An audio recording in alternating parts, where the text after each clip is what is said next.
بھی ہے اور آپ کو دوسرے مہمانوں کو بھی سننا ہے، اس لیے میں اپنی بات کو بہت اختصار کے ساتھ پوری کر دوں۔ اور یوں بھی ہمارے قائد ہمارے امیر کی جب تشریف آوری ہوتی ہے تو میں بیان نہیں کر پاتا یا نہیں کرتا۔ اس کی وجہ یہ ہے کہ اپنے بزرگوں کے سامنے سبق سنایا جاتا ہے، اپنے بزرگوں کے سامنے خطابات نہیں کیے جاتے۔ اگر میں کوئی بہت بڑا خطیب بھی ہوتا تب بھی ادب کا تقاضا یہی تھا کہ میں نے چپ ہو جانا، لیکن میں چونکہ خطیب بھی نہیں، اس لیے جو کچھ بھی ہم نے ٹوٹا پھوٹا سیکھا تو وہ اسی مرد کلندر کی صحبت میں رہ کر کے سیکھا، اور اسی لیے آپ کو کچھ آج سبق سنا رہے۔ بات میں پوری کر دیتا ہوں، پھر انشاءاللہ آگے کا پروگرام ہمارے ناظم صاحب پیش کریں گے۔ ایک بار پھر درود شریف پڑھ لیں تو بات پوری ہو جائے۔ اللہم صلی وسلم وزد وبارک علی سیدنا و مولانا محمد و آلہ و صحبہ اجمعین۔ صلاۃ و سلام علیک یا جد الحسن والحسین۔ جب وہ لڑکیاں ناکام ہو گئی اپنے مشن میں تو بادشاہ وقت نے اپنی بیٹی کو سرکار غریب نواز کے پاس بھیجا، کیوں؟ تاکہ غریب نواز کی نگاہوں کے اندر معاذ اللہ وہ کچھ گندگی پیدا کر سکے۔ اگر میں اس لڑکی کے حسن و جمال کو بیان کروں علامہ ارشد القادری کی تحریر کا سہارا لے کر تو زیادہ کچھ نہیں، اتنا کہہ سکتا ہوں کہ وہ لڑکی اتنی خوبصورت تھی، اگر ہندوستانی شاعر اس کے حسن کا نقشہ کھینچتا تو وہ یہ ضرور کہتا کہ اس کا چہرہ بنارس کی صبح تھی یا متھرا کی شام۔ اتنی حسین وہ لڑکی تھی، اتنی خوبصورت وہ لڑکی تھی، حسن کی ملکہ۔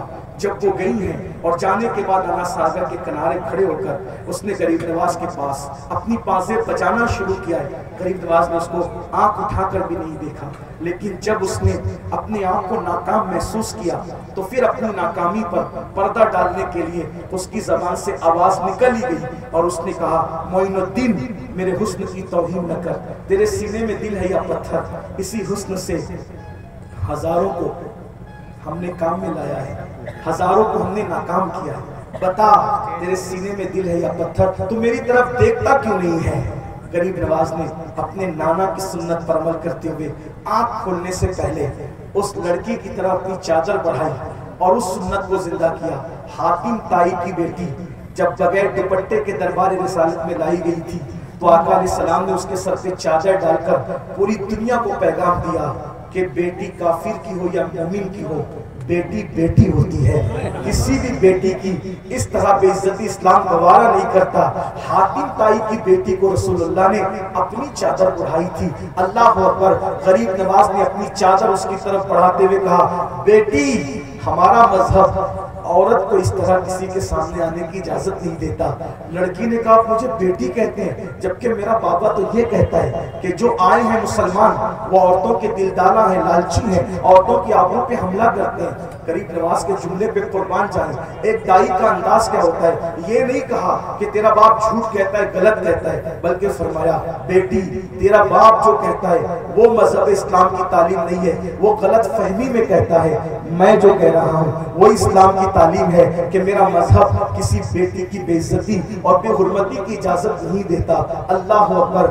اتنا سننا تھا، لڑکی متاثر ہو کر کے کہتی ہے، اگر تیرا مذہب وہی ہے تو مجھے بھی کلمہ پڑھا کر اسلام میں داخل کر دیا جائے۔ اندازہ فرمائیں، غور فرمائیں کہ غریب نواز کی نگاہ کے تقدس نے وقت کے ظالم بادشاہ کے گھر تک اسلام کو پہنچایا، اور آج ہم نے اپنی آنکھوں کو آوارہ کیا۔ آج ہمارے گھر ہی سے اسلام رخصت ہو رہا ہے، ہمیں اس پہ توجہ کرنا چاہیے۔ غریب نواز تو یاد ہے، غریب نواز کی کرامت تو یاد ہے، مگر غریب نواز کی استقامت، غریب نواز کی عظیمت، غریب نواز کی تعلیمات ہم بھول چکے ہیں۔ اور یاد رکھنا، صرف نعروں کے سہارے اور کرامتوں کی سبحان اللہ کے سہارے زندہ رہنے والی قوم کبھی سرخرو اس وقت تک نہیں ہو سکتی جب تک صاحب کرامت کی استقامت کو وہ اپنے لیے نمونہ عمل نہ بنا لے، مشعل راہ نہ بنا لے۔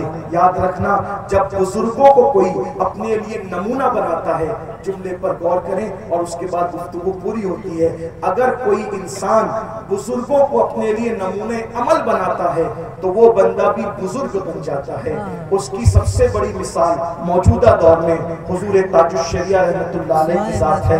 تاج الشریعہ شریعہ نے اپنا آئیڈیل حضور مفتی اعظم کو بنایا تو وہ مولانا اختر رضا سے تاج الشریعہ کہلائے اور اپنے وقت کے عظیم فخر ازہر کہلائے. اور اس بات کا اعتراف انہوں نے بھی کہا, انہوں نے بھی کیا اور کہا, کیوں کہا کہ مفتی اعظم کا ذرہ کیا بنا اختر رضا, مفتی اعظم کا ذرہ کیا بنا اختر رضا, محفل انجم میں اختر دوسرا ملتا نہیں, محفل انجم میں اختر دوسرا ملتا نہیں. اور نگاہ مفتی اعظم کی یہ جلوہ گری ہے, نگاہ مفتی اعظم کی یہ جلوہ گری ہے کہ چمک رہا ہے یہ اختر ہزار آنکھوں میں, چمک رہا ہے یہ اختر ہزار آنکھوں میں. تو بزرگوں کو صرف نعرے کی حد تک دیکھو گے تو کچھ نہیں بنو گے, اور بزرگوں کو آئیڈیل بناؤ گے انشاءاللہ آپ بھی بزرگ بن جاؤ گے. تاج الشریعہ نے ہمیں یہی پیغام دیا. اللہ پاک ہم سب کو عمل کی توفیق دے. گفتگو کے درمیان اگر کوئی غلطی ہو گئی ہو اللہ تعالیٰ معاف فرمائے. استغفر اللہ ربی ان ربی لغفور رحیم. ناظم صاحب سے اجازت دے کر ناظم صاحب